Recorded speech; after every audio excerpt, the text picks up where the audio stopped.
Welcome to the Standing Up to POTS podcast, otherwise known as the POTScast. This podcast is dedicated to educating and empowering the community about postural orthostatic tachycardia syndrome, commonly referred to as POTS. This invisible illness impacts millions, and we are committed to explaining the basics, raising awareness, exploring the research, and empowering patients to not only survive but thrive. This is the Standing Up to POTS podcast. Hello, fellow POTS patients and beautiful people who care about POTS patients. I'm Jill Brooke, your hyperadrenergic host, and today we are speaking to someone with a pretty interesting story who invented some technology to help people gain better control of their sympathetic versus parasympathetic tone. Rohan Dixit is the CEO and founder of Leaf Therapeutics, which uses wearable devices to help monitor and improve heart rate variability. Rohan was formerly a Harvard and Stanford neuroscientist, but is now an entrepreneur. His work has been featured on The Today Show, NBC, CBS, The Atlantic, Forbes magazine, all over the place. And today he's going to help us understand heart rate variability, what it is, why we should care, how we might go about improving it, and all that good stuff. Rohan, thank you so much for joining us today. Such a pleasure to be here, Jill. Thank you. So do you mind starting by telling us a little bit more of your backstory and how you became interested in this space? I mean, POTS patients, of course, are very interested in sympathetic versus parasympathetic tone, but it's something that everybody ought to be interested in. And I don't know if we've talked about it enough. So do you mind just kind of telling us how you got in this space? Yeah, so the autonomic nervous system, of course, is of interest to people with POTS, but it also has a lot of correlations with mental health. And that was actually my avenue. I struggled with anxiety and depression as a teenager and started doing practices, which I realized years and years later were affecting my autonomic nervous system. And that's how I was feeling better. So that was my initial entry point into it, actually. Okay. And it's so great that you realize that not everything about the autonomic nervous system is about stress or anxiety or depression. It can be, but I know that in the POTS world, a lot of POTS patients get misdiagnosed as purely anxiety for a long time because so many people don't recognize that there's different ways to get there. That's right. That's right. These systems are all interconnected, Yeah. and that helps to understand it's such a new thing. Yeah. Okay. So can you tell us what is heart rate variability? So in a nutshell, heart rate variability is literally the timing differences from one heartbeat to the next, small milliseconds of timing difference. And the more variability, the more variation between one heartbeat and the following heartbeat. For example, let's say 60 beats per minute, your next heartbeat might be 65, the next one might be 63. Those changes are literally what's known as heart rate variability, and it can be measured in different ways. So I think a lot of people would be surprised that their heart rate isn't steady and that it's actually a good thing the less steady it is. But is that what you're saying? It's such a counterintuitive thing. And a lot of physicians, especially, over the last 5 years, heart rate variability in the autonomic nervous system have become more mainstream. And so the world is catching up, and so is medicine. But I think oftentimes people are surprised. But if you have a very steady heartbeat with no variability, that's typically a very dangerous signal. Your body is in an extreme state of dysregulation. And so what we want actually typically, in most cases, almost all cases, is to have more variability in our heart rate. It's a sign of health. Okay. And so just to drive this point home, you're not even talking about a steady heart rate when you go from sitting to walking or something like that. You mean just sitting there, not changing your physical activity, not changing anything, your heart rate is still variable in that condition in a healthy person, ideally, right? That's exactly right. It's bouncing up and down all the time. And that variability is almost like a flexibility. It's as a metaphor that's used oftentimes. It lets you respond to different types of stressors in your life and be able to adapt to them. Okay, so tell us more about what it actually means. What does high heart rate variability mean? When do we get that? And what does low mean? And when do we tend to get that? Because everybody varies, right? Everybody goes up and down to some extent. That's right. We're always varying, and we're even varying within, short periods of time, within an hour. I focus a lot of my work on heart rate variability with mental health. And, when we are looking at heart rate variability changes, and I'm just looking at my own data, it can change from, one conversation to the next. And we all know that our mind and how we feel can be very variable. And so that's reflected actually in the autonomic nervous system. There's some deep ties with our emotional state and the autonomic nervous system, just like there are deep ties with physical health conditions as well. That's the natural variability that tends to happen with these signals. And what's interesting is that you can learn how to actually improve them over time and change them in directions that might be more advantageous, depending on where you're starting and where you might want to go. So one thing that's been interesting to me, I know that the Apple Watch has a heart rate variability measure, and I know that it's not the best and it's not that accurate compared to what you do, but it was interesting to me to see that I vary quite a bit, but I'm worse than my husband, and that kind of makes sense because I have POTS and I'm a higher anxiety person and he does not have POTS and he's a super laid back person, but he recently got COVID, and I could not believe when he got COVID how low his heart rate variability went. And I took that as a sign that that was really a big stressor to his body. Is that accurate? Yeah, I mean, this is all new research, but what we saw even from the beginning of the pandemic was low HRV was a diagnostic indicator of getting COVID-19. And you might actually notice a low HRV sooner than you notice any symptoms in a lot of cases. And so that's how it was being used initially. And then, of course, the whole long COVID aftermath that we're still living with today, where there's decreased HRV and all the hosts of problems that go along with that. And all these questions of why it is that we have this huge pandemic now of dysautonomia and POTS, and also mental health concerns after COVID-19 infections. I think, again, we're talking about perhaps the autonomic nervous system and the role it has to play in our health, And then I think there's even one other angle where I've seen a lot of people using heart rate variability, and that is in serious athletics. So since I do nutrition work, I've worked with a bunch of teams, and what I've seen them do is look at their heart rate variability to see when they might be overtraining versus when are they due for another really tough workout. Are you aware of people using it that way? Yeah, and we have some of our customers use it in that way as well, to biohackers particularly. I think in general, the understanding that we have as a scientific field and as an industry is that there are maybe bands of HRV ranges in which you want to typically stay. And when you're too low or too high, you want to probably take note of that and make behavioral changes. You may want to do other things to try to stay in a healthy range. And so yeah, athletes use it as well. Again, similar to the stress that your husband's body went through when he contracted COVID, right? You're also stressing your body when you're pushing it physically. And so you can measure that with HRV and you can actually see, well, I'm still not fully recovered. Let me not push myself too soon. And, for some of our users and patients with POTS and dysautonomia, particularly, that can be really helpful because you do want to pace yourself to avoid, potentially crashing. Okay, so that's interesting that you can kind of see that. So in your experience, because I know that you've now tracked tons of people with their HRV, in general, can people learn to feel when they're in a state of low heart rate variability versus high heart rate variability? Or is it so subtle that you would see the numbers change, but you wouldn't feel a difference yourself? Everybody has a different ability to what's known as interocept, to see and feel really what's happening inside your body and become consciously aware of it. It's always happening, right? I mean, our heart's always beating, we're always breathing. Sometimes you may have the experience of realizing in a stressful situation that you've been holding your breath and you didn't even really notice that. Of course, that has been happening. Your body's been controlling that through your autonomic nervous system, but maybe you weren't fully aware of that actually happening. So typically with, any tool, I think what can be helpful is it can give you a little bit of awareness in those moments where you may not have it.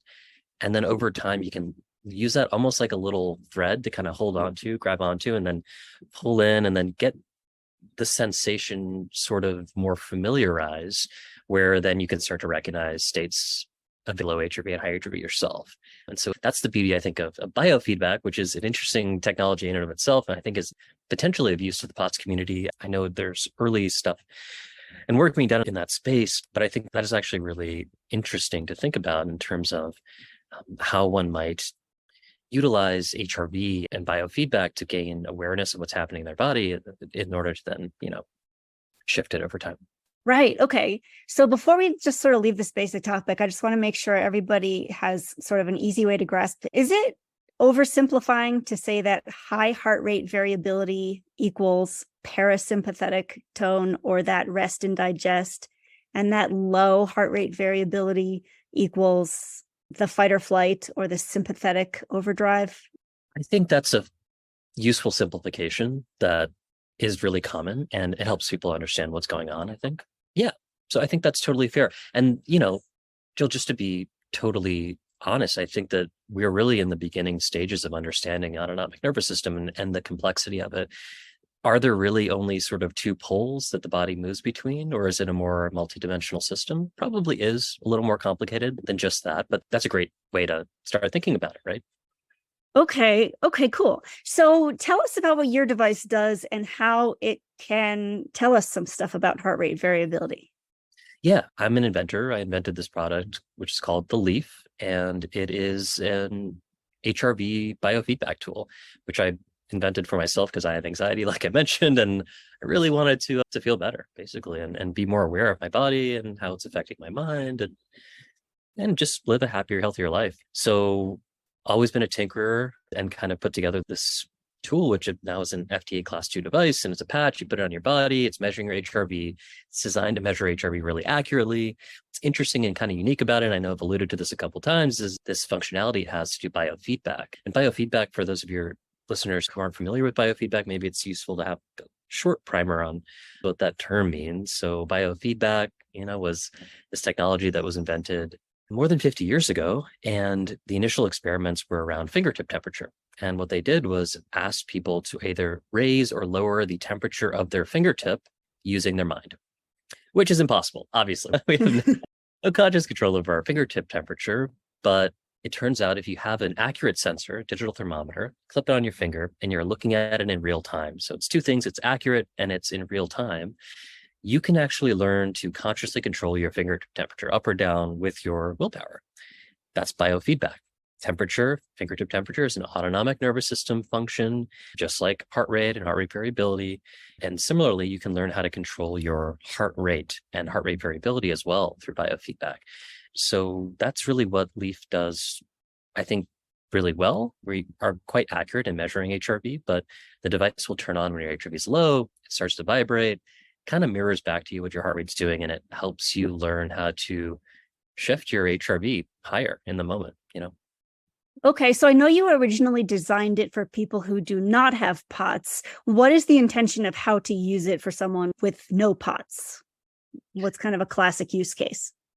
Yeah, so typical kind of treatment plan for somebody, let's say, with mild to moderate anxiety. That's a really common use case that I'm also familiar with. There are many other great biofeedback devices out there. One of the things that also is unique about how we have done biofeedback is we've created these sort of threshold triggers whereby you can sort of set where you want HRV biofeedback to turn on and off, where you want to be alerted, let's say, when your HRV is dropping relative to your typical, what does my body typically look like, right? And so a lot of the training protocols that we use for Leaf are around understanding where somebody's threshold should be set at the beginning, middle, and late stages of training so that you can start to learn how to sense what's happening in your body, how it's affecting you, and also sort of not get overwhelmed and feel like you're winning and being able to learn how to change your HRV in real time and all this sort of thing over time, right? So those are some of the treatment protocols, which will vary depending on whether somebody is coming in with mild anxiety or coming in with maybe a different type of chronic health condition. And those are dials that you can kind of tweak to suit how somebody feels and what's working for them or not. So just to see if I understand correctly. So for example, if my particular heart rate variability numbers tend to go somewhere between, say, like 25 and 75, then it could kind of get to know that about me, and it could kind of get to be saying where, okay, as soon as you cross a certain number, we're going to vibrate and let you know that you are headed into a sympathetic state. And so we're going to kind of remind you to do some biofeedback, and maybe that's breathing exercises, or maybe that's something else. And you're going to learn to get yourself back to kind of pull out of that. That's exactly right. And then over time, you can kind of make it harder and harder, more and more difficult, and basically build that muscle of autonomic training. That's so interesting. So I guess that's what a lot of people are able to do through different means. People who meditate, for example, people who do all kinds of different things. Biofeedback is just one more skill. I have no experience with biofeedback, but when I hear about it, I'll tell you what I think about. I think about the time I learned to wiggle my ears, because I just one day discovered this muscle and I was like, oh my goodness, I didn't know that muscle was there. But now that I found it, I can control it. And I'm one of those people now who can wiggle my ears. And is biofeedback kind of the same? It is super similar because you could always wiggle your ears. The muscles were there, right? And it was just a matter of kind of becoming aware of them and learning like, oh, if I do this and I do that, and oh, it's kind of moving around, and then you get better at it. And yeah, and that's the typical process with biofeedback, because you're kind of like making something that's invisible visible, and you're learning how to play with it and control it. And that takes time. And it's like learning any new skill, like learning to play basketball or ice skate or whatever. That's interesting. So I don't know if you have insight into people's data, but do people basically learn to just spend less time in a sympathetic state? Yeah. And so I think the approach that we take is, when you're dealing with anything that is related to autonomic nervous system dysfunction, you don't want to, I hesitate even to use the word dysfunction, because we have a natural range of our bodies, and that range is healthy, and you're not always in a high HRV state, and you shouldn't always be in high HRV state. And so a lot of what we've done at Leaf is trying to come up with ways to crunch all the data that was overwhelming to me, trying to like really understand my own physiology and my own HRV numbers, and make it very simple, easy to understand, standardized across people and across, your own self, right? And so we turn HRV into a simple color, red to blue. It's always based on your own data. So it's kind of like learning your own physiology as you change and as you may go through ups and downs. And it's giving you a baseline for where you're at. And yes, I think over time, you may start to shift it higher, particularly for, conditions where low HRV is maybe not working in your favor.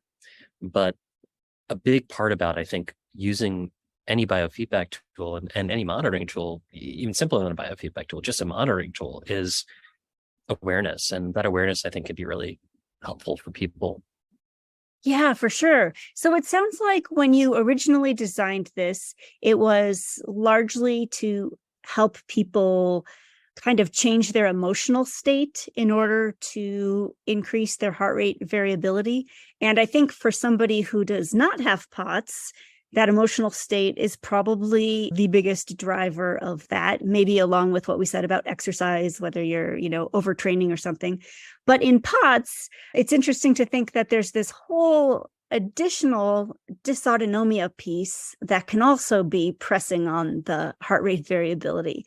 And so things such as potentially like lack of oxygen to the brain, or some of the things, the extreme pain, some of those things that happen in POTS could probably be working on heart rate variability independent of emotional state.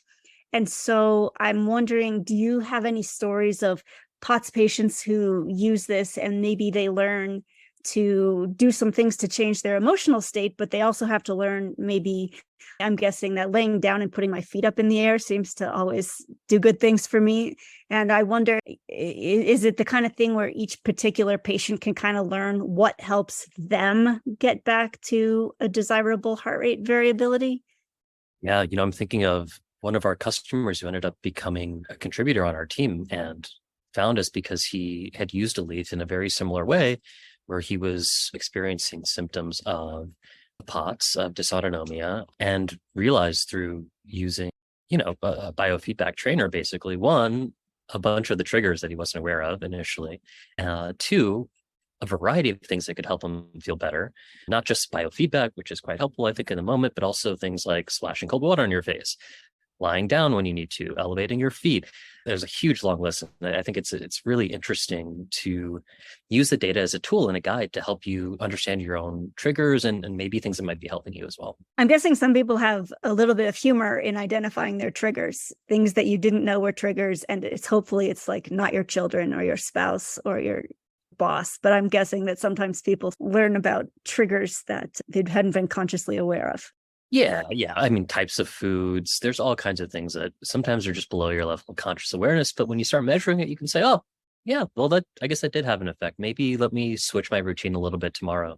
And I think those 1% changes in lifestyle that can add up over time, particularly with a chronic illness, you're in this for the long haul. And so how can I sort of like maximize my healthiness over time? And that's a way that I've approached my own chronic illness with long COVID. And I think it's probably a helpful framework for other people.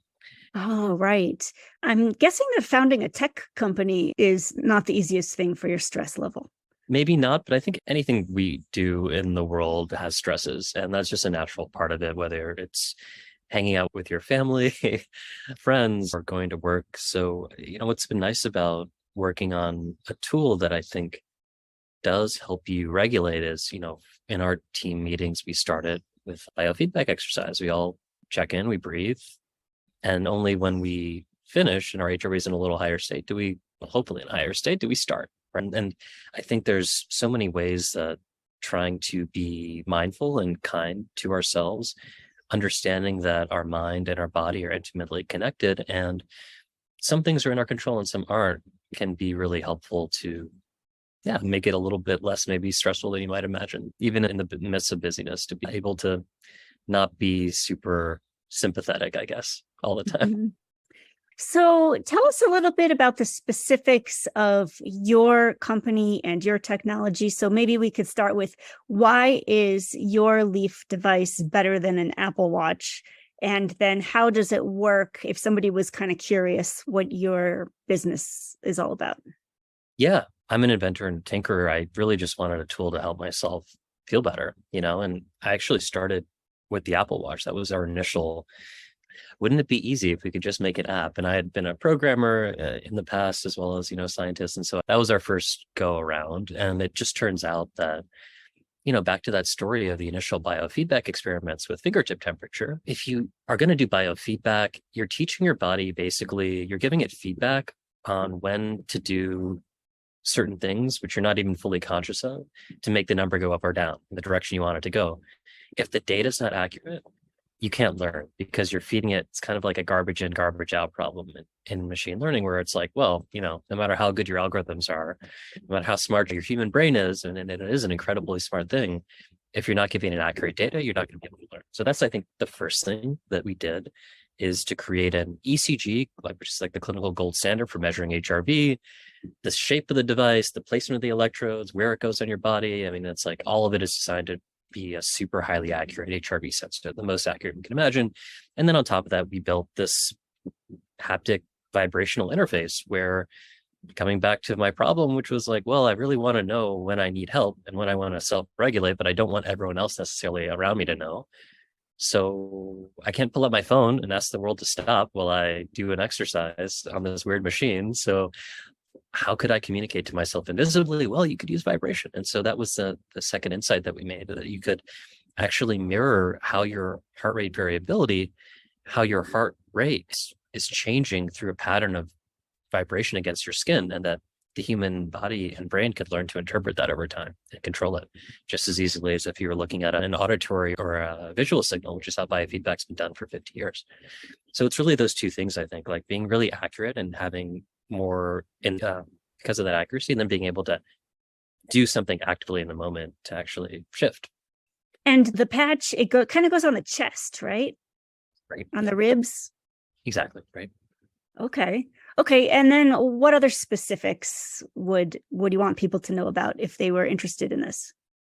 It would really, I think, depend on what someone's looking for. And for someone who's struggling with POTS, and I think we are still learning a lot about POTS. One of our patients who I got to know a little bit, she sent me a book about dysautonomia, and that was sort of the beginning of me learning about some of these conditions of the autonomic nervous system, which I wasn't an expert in and wasn't fully aware of.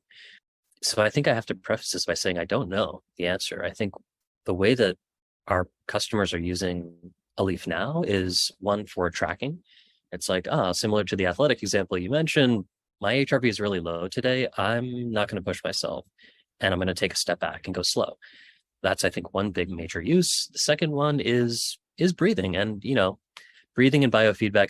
It seems like it shouldn't really make a big difference on our body and our mind, because it's just breathing and we're doing it anyway. I mean, hopefully we're breathing, but it's just really remarkable from a neuroscientific perspective, from an autonomic nervous system perspective, from POTS, from mental health. It's really fascinating how if you are breathing in particular ways where you're using biofeedback to shift, your HRV like dramatically higher, I think that there are dramatic changes that can happen there. And that is probably why in the literature we see these massive effects now that are comparable in the mental health world, at least to, medications and CBT, which are kind of like the gold standard and have been used for so long. So yeah, a little bit of a convoluted answer, but I think those are a couple of the different ways that you can use a tool like a Leaf if you are struggling with POTS. Well, and it's interesting that you brought up the breathing again, because it reminded me that there's actually all kinds of new interest in the POTS world about breathing, because there's some hypotheses that POTS patients are doing a form of mild hyperventilation a lot of the time. And I don't know if they think that it's a cause or an effect or both, or, part of the whole bundle of issues. But that is interesting that it's possible that a Leaf could set you off as to when you're starting to kind of go down some of those roads. Super fascinating. And again, the causality is so interesting, right? It's like, is the POTS causing the shallow breathing? Is the shallow breathing in part exacerbating symptoms of POTS and dysautonomia? I think it's a two-way street. And we see this in mental health a lot. And I think there's been this false siloing of medical conditions into very narrow buckets of, okay, well, here is this diagnosis, and well, this is a totally separate diagnosis over here that has nothing to do with that. And there couldn't be any interplay between these two things. But I think what we're finding more and more with disorders that affect the autonomic nervous system, our breathing, our blood circulation, our heart, all of these very vital bodily functions influence our ability to get up and move around. And also, it seems like our ability to feel certain emotions and to have a range of flexible adaptations to stressors in our life. And so, yeah, it's a new field of research and super fascinating. But I think what's interesting and available to everybody right now is, gosh, you can learn to do breathing techniques, even if you're not doing biofeedback per se, that help you shift how your autonomic nervous system is doing. And you can just kind of tell for yourself, is it helping me or is it not? And if it is, then maybe it's worth exploring a little more. That's great. Yeah, I appreciate that you invented this for yourself and for everybody else who could use this same technology. Where can people go to find you online if they want to learn more? Yeah, we're online at getlief.com, GETLIEF.com. Shoot us a message anytime. If you have any questions, we're happy to speak and talk it through and see if we can help. Great. Thank you so much for your time and for sharing your story. And we appreciate all you're doing and wish your company all the best. Such a pleasure. Thank you so much again. Okay, listeners, that's all for now. We hope you enjoyed this episode. We'll be back with more next week. But in the meantime, thank you for listening. Remember, you're not alone, and please join us again soon. As a reminder, anything you hear on this podcast is not medical advice. Consult your healthcare team about what's right for you. This show is a production of Standing Up to POTS, which is a 501c3 nonprofit organization. You can send us feedback or make a tax-deductible donation at www.standinguptopots.org. You can also engage with us on social media at the handle Standing Up to POTS. If you like what you heard today, please consider subscribing to our podcast and sharing it with your friends and family. You can find us wherever you get your podcasts or at www.thepotscast.com. Thanks for listening.